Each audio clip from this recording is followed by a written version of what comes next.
Well, hello there, Tammy. How are you doing out there on the West Coast today? I am doing well. As you know, I'm up in Vancouver in Canada, so it's a little chilly, but it's not raining, so I'm happy. We just got through. We have about, well, I think some of it melted, but we have about 16 inches of snow on the ground. We had a lovely blizzard. Yeah, wasn't it like Snowmageddon out there? Oh my gosh, yeah.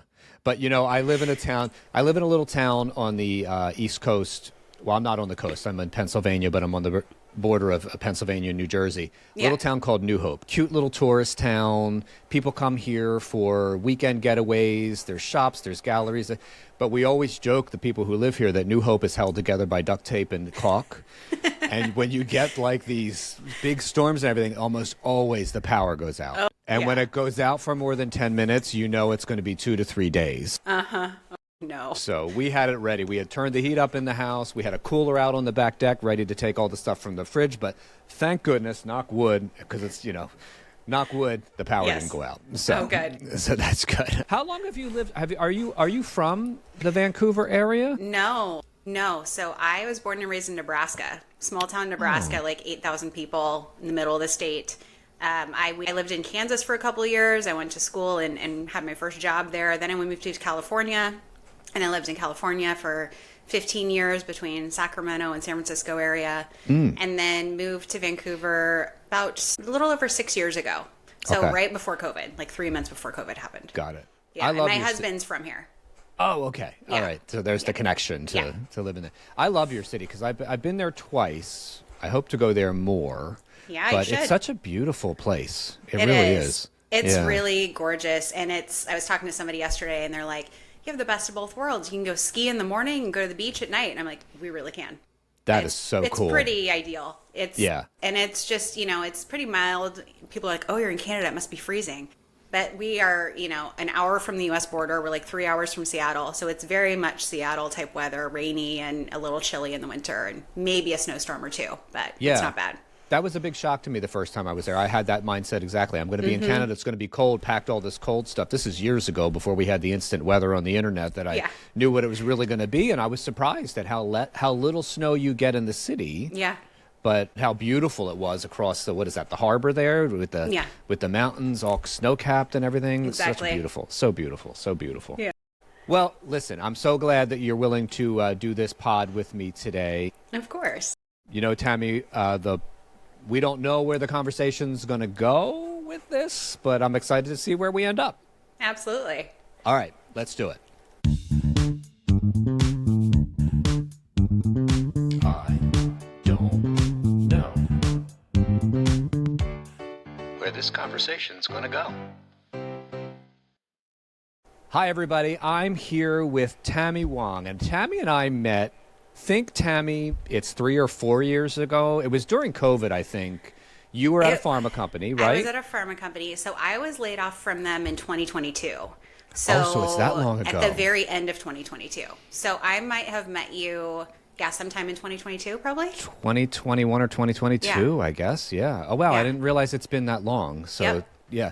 So we met, everybody. We met. I was co-facilitating a workshop, and Tammy was on the workshop, and we got connected on LinkedIn afterward, and we've kind of followed each other and supported each other's journeys. And Tammy, I wanted to have you on the show because, and again, this isn't necessarily a business-focused podcast, but I've been really impressed with your journey and the things that you've done over the time, the few years that we've met.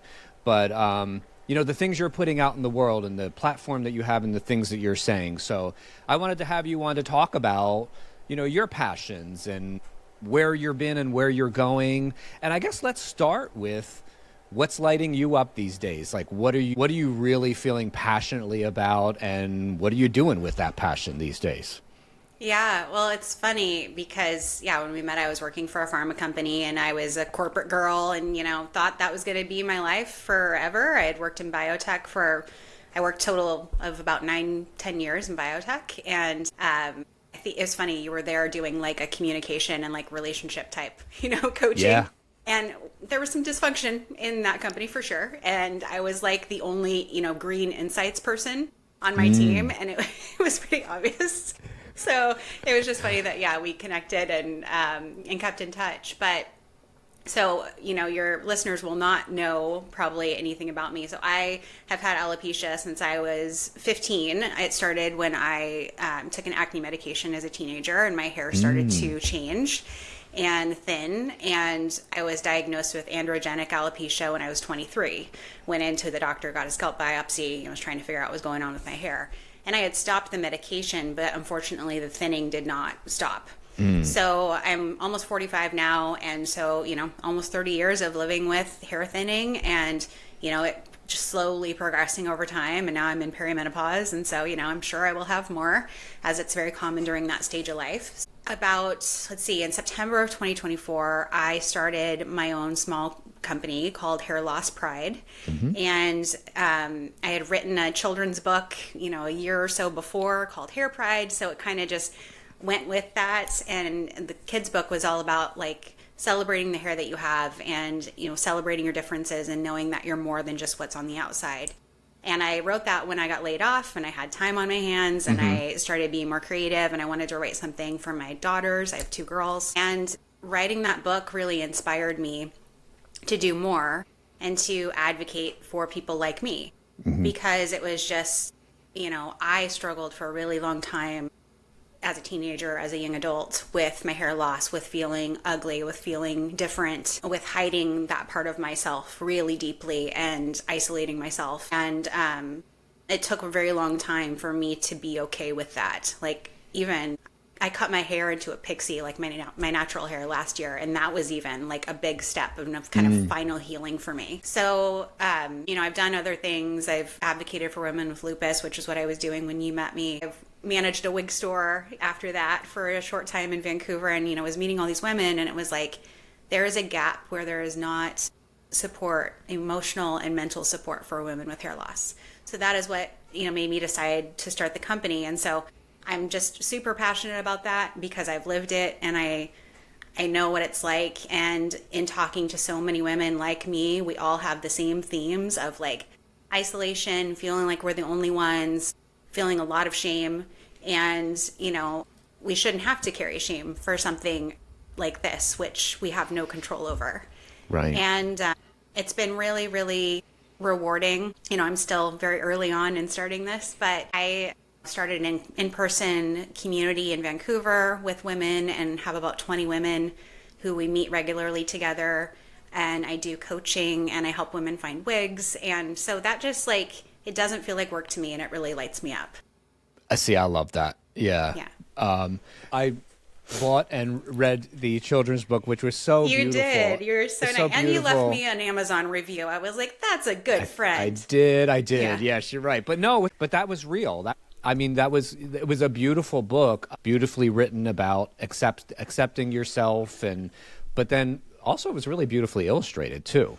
I cannot take credit for that. Okay. Yeah, it was not me. I don't have those skills. I wish I did. I used to draw as a kid, and then I stopped doing it, and I completely lost my skill. And now my oldest daughter is a really good artist. So I'm keep doing it. Right. No, so my sister, I have an older sister who lives in the San Diego area, and she went to interior design school, and she had a classmate who had illustrated a children's book. So when I was talking to her about my book and I don't know what I'm going to do for an illustrator, she's like, I know someone. Oh, neat. Touch with her, and she was fantastic. And she just she had done the process before, with making the files a certain way they needed to be, and it took such a headache off of my plate. Yeah. And so writing that book, was that what kind of started to open the door to you to be feeling more like you wanted to talk about your experience and help others who are going through something similar? Yeah, I had been really open with my friends, and my husband, and they all knew, and even coworkers, they knew I wore wigs, and it was oh, which wig's she going to wear today kind of thing, I was very open about it. I was very open about bringing awareness to the subject with people I knew, but I had not shared publicly on social media, never shared hair, pictures of my hair or anything like that, and I was terrified to do that. So when I wrote the book, it did, I was if I'm going to put this book out there for kids to be confident in themselves and, believe that their appearance is not what makes them them, then I should be walking the walk. And so, yeah, it really just flipped a switch in me of, okay, I want to do more about this, and I'm not sure where I want to go with it. And then the wig store opportunity came up because it was the wig store I used to purchase wigs from when I first moved to Vancouver. And the owner was moving to Toronto to open another location, and she needed help managing the store. So I was like, hey, I got laid off. I'm like, I would love to do this, and let me help you out. And, you know, part of that work involved doing a lot of social media. She has a really active social media brand around the store. And that was kind of part of the understanding that I would need to do social media. And I was like, okay, I'm gonna do this. And so I started, you know, taking my wig off and putting on different wigs on her page. And that led me to then starting my own thing a few months later, my own page, professional page, where I started sharing my story. Yeah. And how did that feel for you? Because I mean, like, so being so much more public about that and putting yourself out there like that, scary, empowering, all of the above. I mean, I can imagine it's a mix of emotions when you decide to take that step. Yeah, it was both very scary in just allowing myself to be vulnerable like that. And, you know, social media can be a mean place. So, you know, you don't know how people are going to react. You don't know what comments you're going to get. You have to have a thick skin. But I was also very empowered by it, and I was like, yeah, I'm finally letting go of this shame, and this thing has held me back so many years of my life. And it made me, in a strange way, much more confident in myself in general, and it allowed me to really feel fully me. You know, I wasn't sugarcoating anything. I wasn't hiding. Right. But the first time, so, you know, the first post was on their brand page, and I don't know if they tagged me even in it. But then I remember the first post I ever put up of my own was, you know, and I put up a couple of pictures of me with my hair wet. And when my hair is wet, you know, and even when it's dry, you know, I diffuse thinning all over my scalp. It's not just one spot. And I still do have hair, but when it's wet, it's very, very clear. You know, you can see my scalp throughout.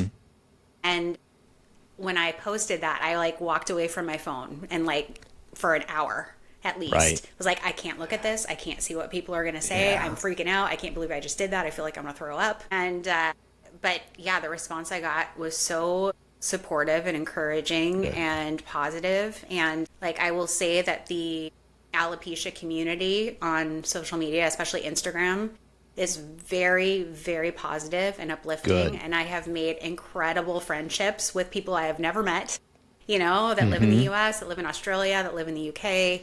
And we talk regularly, and we support each other when we post. And it's a really beautiful thing because, you know, I didn't have that when I was a teenager. No. There wasn't social media. And so you live, in your bubble of thinking you're the only one. I grew up in a small town in Nebraska. You know, I didn't know anybody who looked like me. I was going through what I was going through. My mom had thick hair. I had thick hair before that.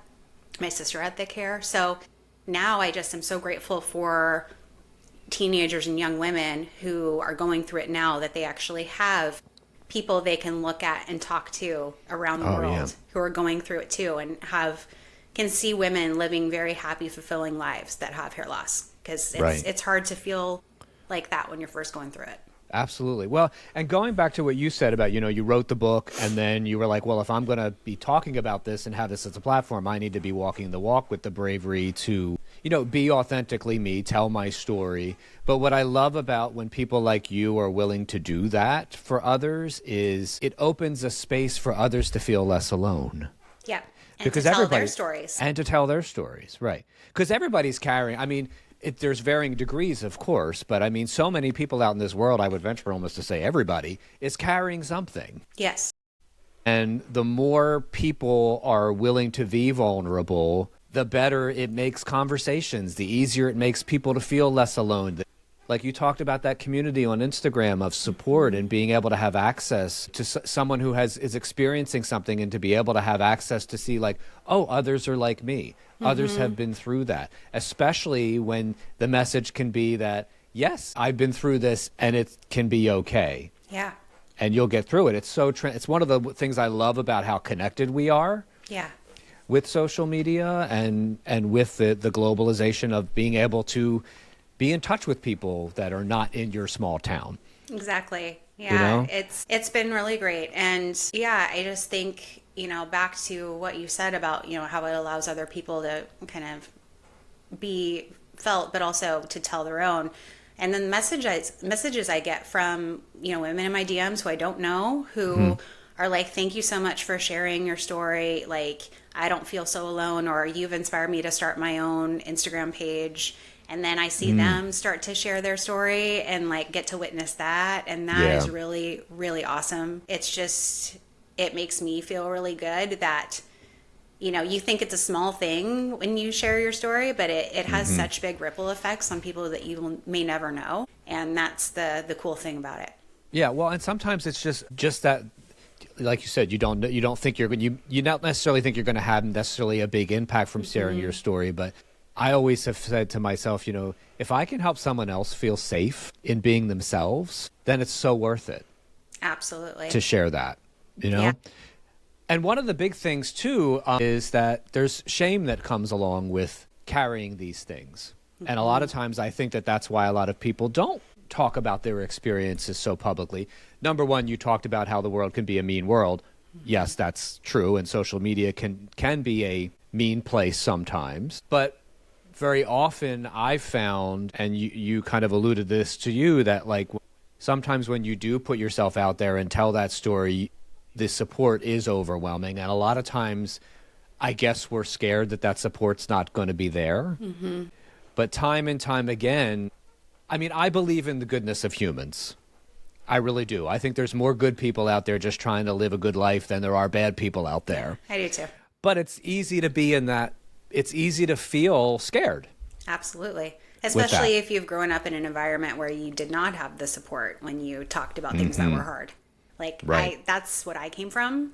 And so I think that led to a lot of my shame and not talking about it too, is that was not encouraged or celebrated in my family. And so for me, being a mother of two daughters, that's something I want to do very differently. And, not just with my kids, but with my friends and with anyone I'm in close relationship with, or even if they barely know me. I want, someone to feel very safe telling me something and know that there's no judgment coming from me. Like, I've been through a lot of not so pretty things. And so I'm the last person that's ever going to judge anybody. Yeah. I mean, I try to live that way too, and I think I do a good job at that. Yeah. I like to be, I always tell people, like, you're always safe with me. Yeah. No matter what. And I think that there are a lot of us out there who believe in that charge and that try to do that. And I just wish there were more people that talked openly about that to others, because I think there are a lot of people out there who are suffering unnecessarily just because, like you said, I didn't come from that environment, or that hasn't been my experience, or there have been plenty of reasons for me to hide. But when you don't hide, like even with my story, so I'm gay. I came out when I was a teenager. Yeah. But I hid for a long time. I mean, in different ways. Yeah. Because of safety, because of a variety of different reasons. Like certain jobs I had to hide at, or I would have gotten fired. Certain places. So messed up. Yeah, I know. When you think about it, it's so messed up. But I still have ripples of that as a 52-year-old person. 100%. I mean, it shapes who you are when you have to hide important pieces of yourself away. And Right. I love that you just said that, because I didn't know if we had talked a little bit about when I first started doing what I was doing, how you were like, I want to be more open about things. Yeah. But I don't think I knew that you had like talked about it. So that makes me really happy just to hear you say it, because I mean, I grew up in my small town of 8,000 people. I had 3 friends who were gay in high school, and they were not out because it was not a safe space to be out, especially in my town in the Midwest, and it took a huge toll on them. And it was something that I always knew, in our friend group, we protected and we hid that and we kept that secret, even if maybe it wasn't wasn't surprising to other people, but we weren't outing them. Right. And so, I see how that affected them as kids, as teenagers, and, now they're all out and living their lives, and I'm happy to see that, but I know what they went through to get there too. Yeah, because there's a loneliness aspect to it. And, Yeah. and I'm hearing from you that there was part of that with you, with, Oh, yeah. with your experience. It's like I don't know of anybody else who, well, like for me growing up, there were no gay role models on TV. Still Yep. to this day, I mean, there's a lot more representation in leadership, but there's not a lot of out leaders. Yes, that's true. So it's interesting. And I've been out since a teenager, but there's been varying degrees of what I've been willing to share Right. Yeah. because of the experience, the stigma. And I grew up in a very, in a very loving house. And, I'm very fortunate for all of that. But society Yeah. hasn't been kind, No. So there's that. That's where, like, when I saw you and what you were, because to be honest with you, I didn't know you wore wigs. Yeah. I had and only we known met you virtually, right? and we met So, virtually, yeah. right? But then when you started to talk about your story, and then I saw the book, I was like, "Go, all right, good for you. That is so awesome." You know why? Because you're going to help people Yeah. by being Exactly. brave. Exactly. And I mean, I worked in healthcare my whole career. I was in healthcare for 20 years, right? And doing physical Right. therapy and biotech and advocacy. And I was always helping people in my career. But then when it got taken from me and I was like, what the hell am I going to do with myself?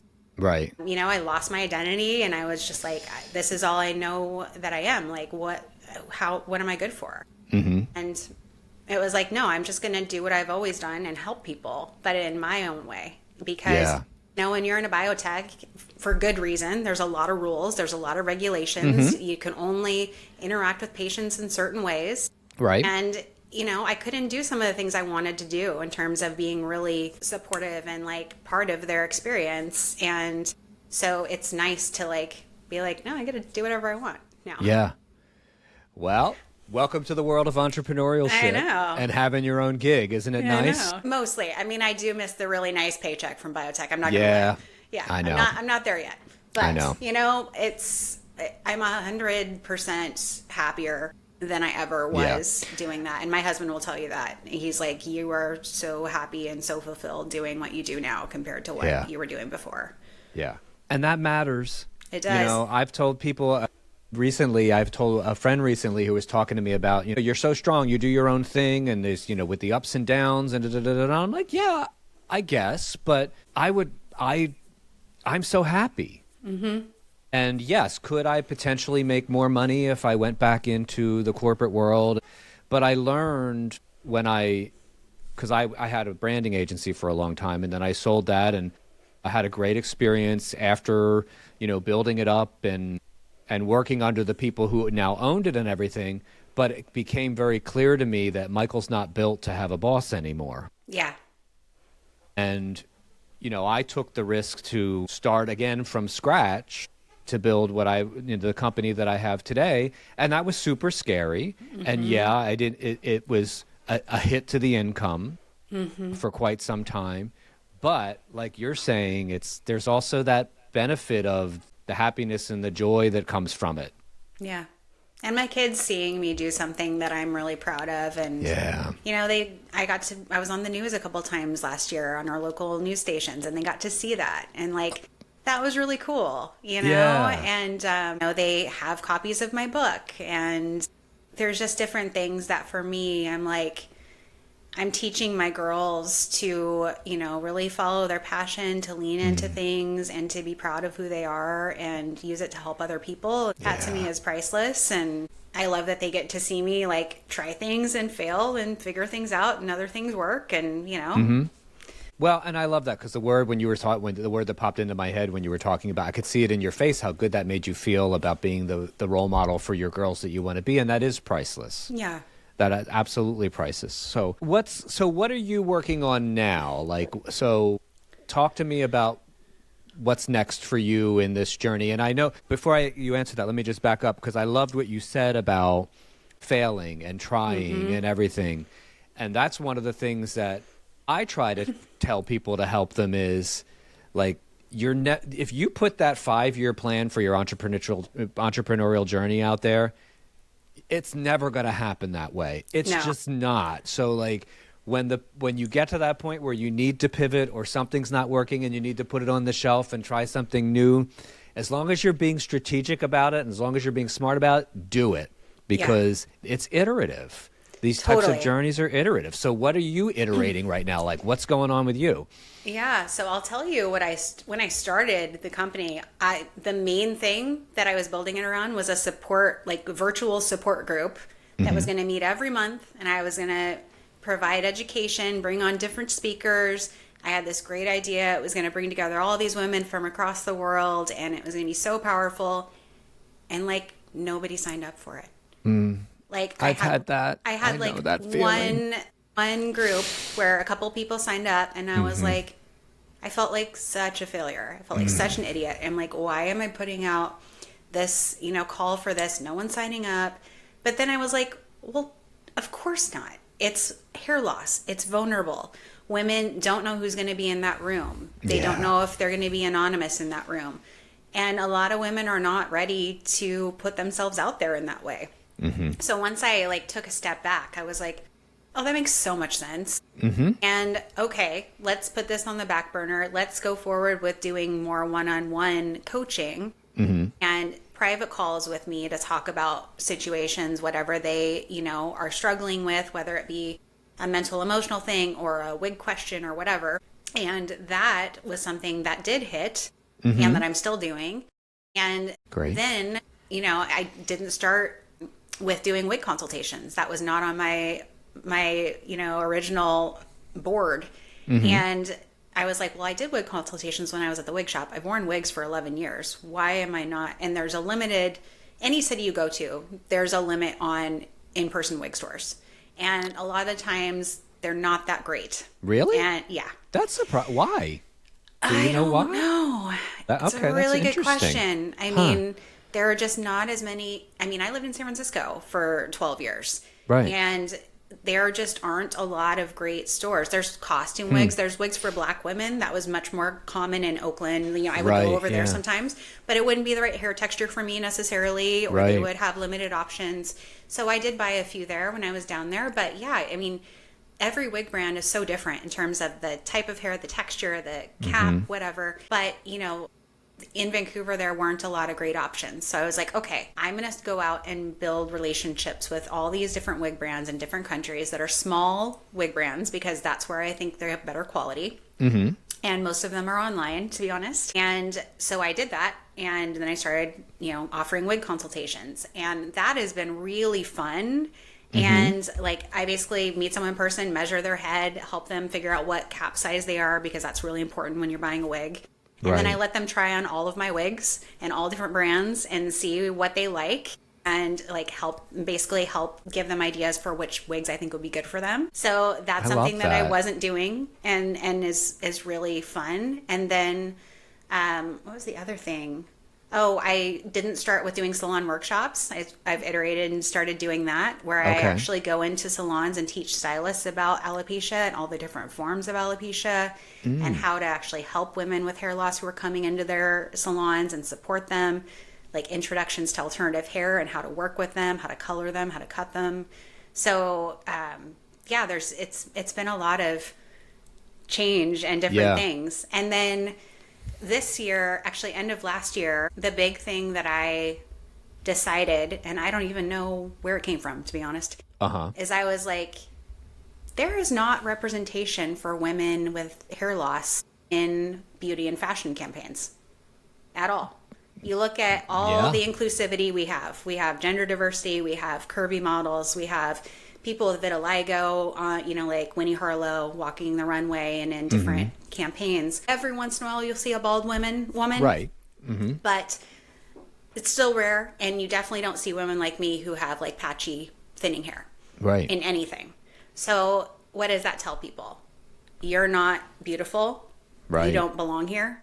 Right. So I was like, all right, I'm just going to start reaching out to brands. So I've been reaching out to Canadian brands, because that's, where I'm starting in the beauty and fashion space, and basically saying, I want to work with you in getting representation for women with hair loss. Here are some ideas. Doing photo shoots, doing UGC, doing collaborations, different things. And I've gotten like 5 yeses so I was going far. to say, how's the response? Okay. I mean, I've gotten a lot of no response, right? I've Sure. reached out to like big companies like Nix and different ones who have never responded to me, which is not surprising. But I'm like, hey, someday. Right. But yeah, local Vancouver, and even like there's a Canadian makeup brand that's pretty well known that out of Toronto, and I'm going to go and work with them hopefully in the next month or so. Okay. So it's happening, and people are definitely open to it and receptive to it. So that gives me a lot of hope that I can help start a movement and start making a difference there. So that's a big initiative for me this year. And the other one, which I know you know about, is I just started a podcast too. I did. Congratulations. Thank you. I'm like, let me add one other thing to my plate. What am I doing to myself? That's what we do, us creators, but go ahead. Yeah. I'm like, there's only one of me. I don't know what I'm doing, but we're going to go for this. And it's not just about hair loss. It's called Shedding the Shame. It's very much about what we were just talking about, shameful topics, things that women, this is really for women, this podcast, about topics that women are taught or told to keep quiet and be ashamed about, be embarrassed about. Hair loss definitely is in there, but things like miscarriages and menopause and divorce and emotional abuse, physical abuse. I mean, there's an unending the things people line of need to be topics. talking about that don't have the permission, I guess, or whatever it is. Exactly. Or they're worried about the judgment. Right, the judgment. Right. Oh, I love that, Tami, that you're Thank doing you. that. I've been thinking about this podcast and this type of a podcast for a long time. And I finally was just like, I just feel like I need to do it. And I just announced it, I think it was like a week ago. And I've had 15 women fill out the intake form in a week. And I was like, I was not expecting that. So I've got my work cut out for me, but like in the best way. Totally. So I recorded an episode a couple of days ago about miscarriage and estrangement. She had kind of been through both things. We talked a little bit about both. I'm going to record tomorrow about being widowed at a young age with kids and what she went through with that. And then I'm talking to someone, and I'm actually doing an anonymous interview because the person doesn't want, to be videoed. Sure. She's talking about something about like having an affair. Oh, wow. So, I mean, that's the cool thing too, is like, if somebody wants to share their story and they don't want to, they're afraid of being judged, they're afraid of somebody knowing it's them, you can do it anonymously and still get that story out there. Yeah. That's awesome. You got 15 submissions. Well, see, here's the thing. You're doing this from a passion and a desire to write. And then that resonates with people because it's kind of funny. With this podcast that you're on right now, I've been thinking about it for a long time because I kept having all these conversations on my other podcasts, which I'm still going to do. And I love those podcasts. They have a business purpose and I love those conversations. But I was noticing on those podcasts that the more I was worried about keeping us on the topic or about the more planned it was, the less I was there being me. Yeah. And that was why I wanted to do this. And and I've been thinking about it. And then I had a conversation with the first guest, Greg, a couple weeks ago. And we had this great meandering conversation. And I was like, okay, Michael, just do it. Put it out there. Yeah. If it's, here, like you said about when you tried something and you got no signups and okay, but what did you learn? You just talked about all the things you learned about that experience. So I'm like, you know what? Throw it out there, see what people say. I've got 12 people booked. Amazing. In a week. That's awesome. So I love it. Yeah, because people want to have real conversations. Like, I've always been that way. I'm I'm not a small talk person. And if I meet you, I'm going to be real open about stuff in my life. And like, that's a lot for some people. Some people do not like that. And they're like, that's not for me. Yeah. And that's fine. Like, but yeah, I don't want to have little small conversations when like there's so much room for connection if you just are open to people. And for me, I mean, this topic came from a very personal place too, because not only did I have shame about my hair loss, but I have shame about I'm estranged from my parents and have been for many years. And that is a huge shameful topic that there's a lot of judgment around. There's a lot of misconceptions around, right? Right. And that's something I hid for a very long time and didn't talk about. And even now I don't talk a ton about it because I have people in my family who don't like that I talk about it because I'm upsetting the image, right? Yeah. Yeah. So it's one of those things where I'm like, yeah, you know what? I'm almost 45 years old. Like, I'm not just going to stay silent to protect other people like I did my whole life. Right. But, I have anxiety. I take medication for that.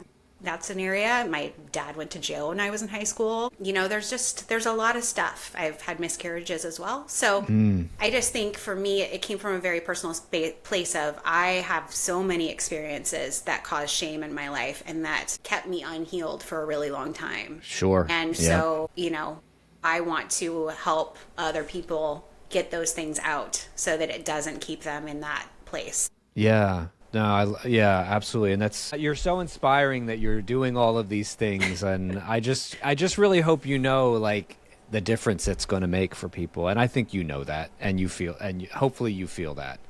But I hope it is. So, yeah. It is. It so is. When people have the space to be themselves without judgment and do that with another human or other humans, it's just magical when that happens, and it allows people to heal. Yeah. It really does.